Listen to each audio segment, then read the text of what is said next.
Olá! Na aula de hoje vamos falar de mais algumas doenças do sistema digestório.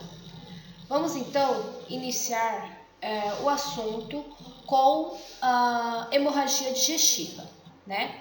Então, a hemorragia digestiva nada mais é do que a perda de sangue por algum dos órgãos que compreende o sistema digestório, ok? Essa hemorragia ela pode ser devido a algum trauma, alguma lesão que tenha desenvolvido em alguma dessas regiões. Então, qualquer parte do sistema digestório que sofreu, né, alguma lesão, alguma inflamação e que está gerando, né, desenvolvendo aí um sangramento, denominamos como hemorragia digestiva, ok? A maioria dessas intercorrências, elas podem ser controladas e curadas facilmente, né? De certa forma, dependendo da quantidade desse sangramento, ela não é considerada uma situação grave, mas é importante localizar exatamente o local dessa lesão, né, fazer uma localização rápida para que possa já iniciar os procedimentos para estancar essa hemorragia. Dentro desse assunto, né, de hemorragia digestiva, nós temos a segunda definição, que seria hemorragia digestiva alta e hemorragia digestiva baixa. Então, isso significa o quê? A hemorragia digestiva alta significa, né, está correlacionada com lesões e sangramentos provenientes do esôfago, do estômago, do duodeno. E a hemorragia digestiva baixa são as hemorragias que está sendo proveniente do intestino delgado, do colo, do reto e do ânus, tá? Então, de certa forma, entende-se que essa hemorragia digestiva alta, ela pode ser uma hemorragia que vai ser observada através da presença de sangue pela boca. Então, através do vômito, por exemplo, tá? E a hemorragia digestiva baixa, muitas das vezes vai ser observado o sangue nas fezes, né? Porém, pode acontecer de mesmo a hemorragia sendo em órgãos altos, esse sangramento ser observado através de eliminação pelo ânus e também vice-versa.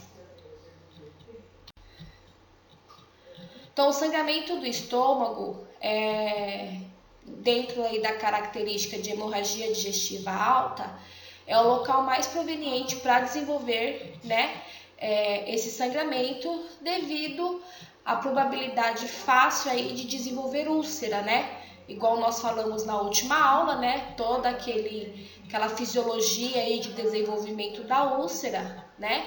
Como tem muitas coisas envolvidas, né? Desde consumo de medicamento, consumo de alimentos com conservantes, com corantes, etc. Então, por ter uma demanda de causas, né, para desenvolver a úlcera, o estômago acaba sendo assim um dos primeiros pontos a serem observados quando se trata de hemorragia digestiva alta, ok?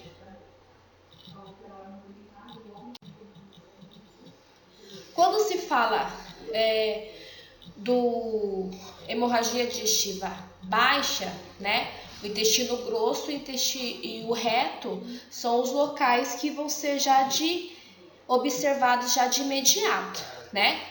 Principalmente aí, uma das causas mais comuns é o desenvolvimento de hemorroidas, né? Porém, fissuras anais, inflamações, infecções, tumores ou pólipos, né, que são pequenas lesõezinhas, assim, né, pequenos carocinhos, né, também podem causar a hemorragia, tá? também sendo uma hemorragia proveniente de tumores, sendo benigno ou maligno, também pode ocasionar aí lesões e desenvolver a hemorragia. As manifestações clínicas, né? Então, os sintomas. Então, o paciente ele pode queixar-se de dor epigástrica, né? Então, dor na boca do estômago, náuseas, vômito, febre, ascite, que é o acúmulo de líquido na região peritoneal, hematemese, que é o vômito com presença de sangue, tá? E é importante a gente também observar esse sangue, as características desse sangue, tá? Esse sangue ele pode ser de vermelho brilhante ou por cor de borra de café. Quando tem essa coloração de borra de café, significa que esse sangue já sofreu as alterações ali do suco gástrico, né? Da acidez do estômago. Então, a gente já, através dessas características, a gente já consegue observar basicamente da onde está vindo esse sangramento, né? Porque se for um vermelho vivo, significa que é um sangue que não ficou acumulado no estômago, né? Pode ser que esse sangue esteja vindo de uma porção antes do estômago, né? Então, através de ter esse conhecimento, né, e observar essas características, a gente já começa também a tentar, né, saber ali da onde pode estar vindo esse sangue. Outra questão que pode acontecer também é o melena, que no caso o melena é as fezes com presenças de sangue, tá? É um cheiro bem característico, um cheiro bem forte, né? Então por isso que aí é de coloração bem escura e fétida, né? Um cheiro bem característico, tá? E como dito, o sangramento das vias altas, né, como falamos aí anteriormente, ele pode se desenvolver, nós podemos perceber através das eliminações pelo ânus, que no caso chamamos de enterorragia, né, que é o sangramento visto através do ânus, né, que pode ser um sangramento isolado, somente a presença de sangue, ou um sangramento misturado com as fezes, que é a melena que nós falamos anteriormente. Então, só voltando aí para esclarecer, é possível o sangramento digestivo alto se expressar através da enterorragia, que é o sangramento através do ânus, ok? E tudo que envolve perda de sangue, nós temos que observar que não é só apenas a presença de sangue aí nessas eliminações que nós falamos anteriormente. Outros sintomas também podem ser observados, principalmente quando o volume dessa perda começa a ser cada vez mais grandioso, cada vez mais aumentado, que seria o taquicardia, o dispneia, hipotensão, pele fria, que se isso não for controlado, vai se desenvolver para um choque hipovolêmico. E hipovolêmico significa o quê? Pouco volume de sangue no organismo daquela pessoa, né? Então, choque hipovolêmico seria isso, é o corpo entrando em colapso por conta da pouca quantidade de sangue, ok? O diagnóstico, o princípio desse diagnóstico é localizar exatamente ali a região que está havendo essa hemorragia, né, esta lesão, e fazer o estancamento de imediato, né?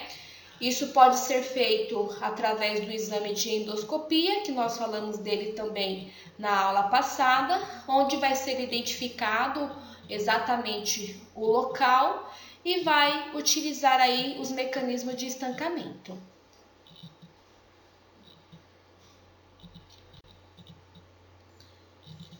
Então, basicamente, né, o que é feito nessa situação, né? Então, a cirurgia, ela pode ser uma possibilidade, né? Nos casos onde a hemorragia ela está no nível grave, né? Onde ela não está respondendo às medidas de correção, né? Que seria aí a reposição volêmica, né? Onde uma região, um local onde não está sendo possível realizar a hemostasia, que é o estancamento, né? E se após realizar o estancamento e tudo mais, surgir novos locais, novos pontos hemorrágicos, né? Então, em situações graves, o médico, né, em situações graves, onde essas medidas de correção não estão sendo suficientes, não estão resolvendo, entende-se que o médico vai partir aí para a opção da cirurgia, tá? Como eu disse, a enfermagem ela tem um papel importantíssimo, principalmente em avaliar as características do sangramento, né? Então, não só as cores, como a gente falou anteriormente, mas também a quantidade, né? Para que se entenda aí da onde está sendo esse sangramento, a quantidade desse sangramento, até mesmo para tomar as medidas precocemente, para não entrar aí numa situação de choque, tá? Realizar a lavagem gástrica com soluções fisiológicas gelada, né? Então, a solução gelada, ela causa vasoconstrição. Então, vasoconstrição é o quê? Imagine um vaso, no caso aí uma veia, onde ela se contrai, né? Então, vasoconstrição. Então, ela contraindo, entende-se que esse sangramento vai diminuir também, tá? E também a enfermagem vai estar utilizando aí o seu papel em administrar as medicações conforme a prescrição médica, monitorizando aí os sinais vitais, monitorizando todos esses episódios que o paciente pode apresentar e fazendo essas avaliações que falamos aí agora há pouco. Colelitíase, né? Então, colelitíase nada mais é que acúmulo dos cálculos biliares, né, depositados no interior da vesícula ou nas vias biliares, né, nos canais biliares, né, conhecido também como conductos ou ductos biliares. Então, nós temos a vesícula biliar, né, onde, devido aí, sem causa muito específica, pode desenvolver cristais, né? Esses cristais virar cálculos e esses cálculos ficarem alojados dentro dessa vesícula ou nos canais, né? Nos vasos nos ductos que conecta, né? A vesícula com os outros órgãos, né? Então, esse processo chamamos de colelitíase, tá? Quando os cálculos está dentro da vesícula biliar, nós chamamos de colelitíase. Agora, quando ele está nas vias biliares, nós chamamos de coledocolitíase. Coledocolitíase. Então, é mesmo para ter uma diferenciação aí. Então, quando se trata de colelitíase, é o acúmulo dentro da vesícula e coledocolitíase é dentro dos ductos biliares, das vias biliares. Os sintomas observados quando o paciente está desenvolvendo esse tipo de intercorrência é a apresentação de dor, né? Essa dor, ela tende a ser intensa, né? Então, uma cólica intensa e que tem, né? Depois ela alcançar o seu ápice da dor, ela tende a diminuir, né? Ela pode ser aguda ou intermitente e até durar algumas horas, tá? O diagnóstico é feito através de exames por imagem, como a ultrassonografia, que é o mais indicado nesses casos, porque consegue observar toda a extensão da vesícula biliar. Aqui nós estamos observando, e é basicamente isso que vocês, são fotos reais de como pode ser esses cálculos dentro da vesícula.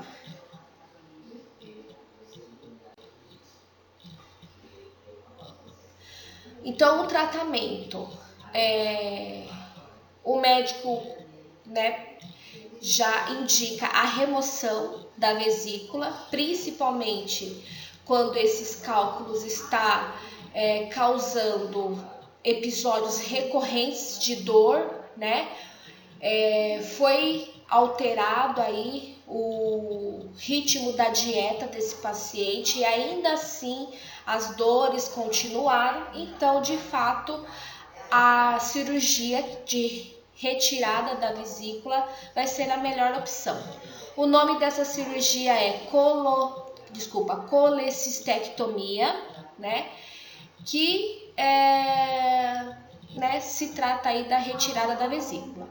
Quando se retira a vesícula, não necessariamente o paciente vai ter uma mudança drástica na sua dieta, mas de fato, comidas com muito teor gorduroso deve ser evitado, porque a principal função da bile, né, que na verdade assim, né, só para a gente recordar, temos a vesícula, né, e a vesícula tem a função de acumular uma reserva de bile, né, e essa bile tem a função de quê? De ajudar na degradação e na digestão de gordura, né.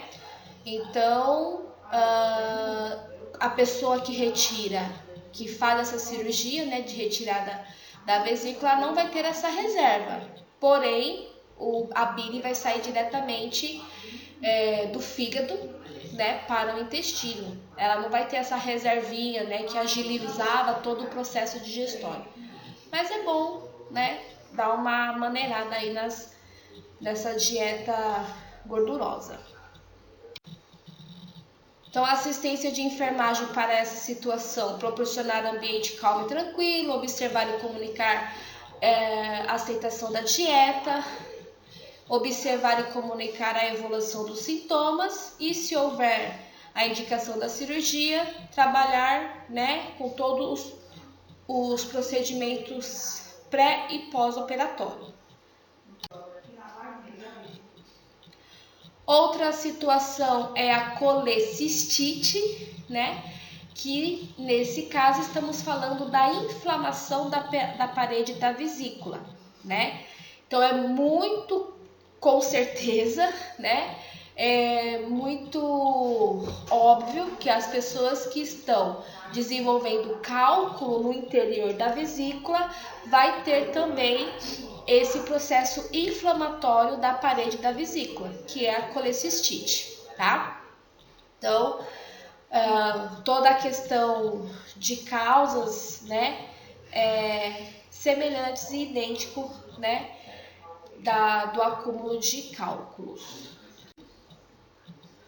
Então, aqui nós observamos, né, uma vesícula com os cálculos biliares e a mucosa aí, né, a parede da vesícula totalmente edemaciada, né, que é um processo inflamatório. Então, as causas, como eu falei, não tem uma causa específica, né, que justifique aí o acúmulo desses cálculos, mas hereditariedade, obesidade, né, pode ser um fator. E no caso aí da inflamação, né, com certeza a inflamação ela é decorrente do acúmulo de cálculo, ok? Então, os sinais e sintomas é a dor, né, muito característico que nós explicamos agora, né, da dor do acúmulo de vesícula, né? Tendo aí também rigidez abdominal, náuseas, vômito, icterícia, acolia, que é a ausência da bile, né? blúria, que é a urina escura, e a pessoa aí com intolerância a alimentos gordurosos, podendo também ter fezes cinzentadas, né? Por conta aí desse processo inflamatório, tá? O tratamento, a princípio, opta-se pelo uso de medicamentos que pode dissolver esses cálculos, né? Também temos a litotripsia, que é um procedimento para reduzir o tamanho dos cálculos que estão formados, né, que estão acumulados aí no interior da vesícula. A colicistectomia, que é o que nós falamos anteriormente, né, que é a retirada total aí da vesícula. Uma dieta hipolipídica, então uma dieta com pouca gordura. Uma dieta hipercalórica e hiperproteica para os pacientes que são sujeitos aí à cirurgia.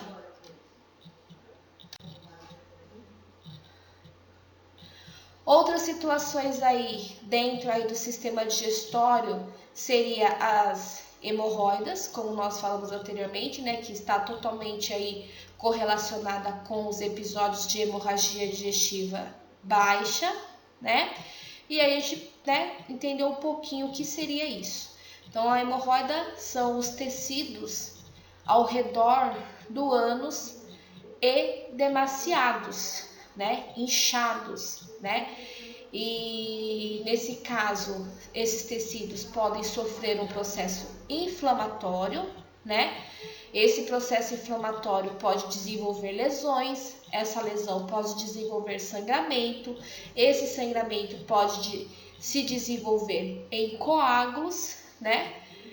Onde é todo esse processo de agravamento da situação, né? De complicação da situação, né? Esses tecidos, eles podem se tornar extremamente dilatados e protuberantes, né? Protuberantes. E aí, tornando aí a vida dessa pessoa bem limitada, tá? Temos as hemorroidas que se permanecem no ânus, que chamamos de hemorroidas internas, e temos aquelas que se projetam para fora do ânus, que é, no caso, as hemorroidas externas, tá certo? O tratamento. O tratamento da hemorroida é baseado no que ela está apresentando, os sintomas que ela está desenvolvendo, tá? Então, basicamente, o uso de emolientes fecais, tornando as fezes mais amolecidas e mais fáceis de serem eliminadas, né? Limitando aí a pessoa a não precisar fazer grandes esforços para evacuar, é uma opção também para controlar aí, né, vamos dizer, e não agravar a hemorroida, tá? Em alguns casos, a hemorroida ela vai ser tratada com um procedimento chamado escleroterapia, onde se injeta substância diretamente nos locais de sangramento, né? E aí essa substância ela inicia, vamos dizer assim, né, um tecido, uma cicatrização nesse tecido, né? Porque ela produz uma obstrução nas veias que está sendo comprometida, né, que foram comprometidas aí por conta desse processo inflamatório, e aí essa cicatriz acaba controlando essa inflamação, tá? Então esse procedimento chamamos de escleroterapia. Aqui nós observamos algumas imagens, né, de hemorroidas, já um processo mais inflamatório, outros menos inflamatórios, né?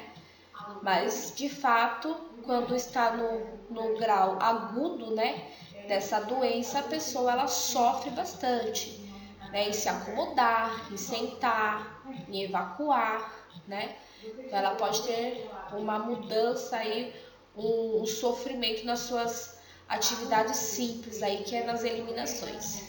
E de fato, se isso não for controlado, essas lesões podem desenvolver infecções mais graves.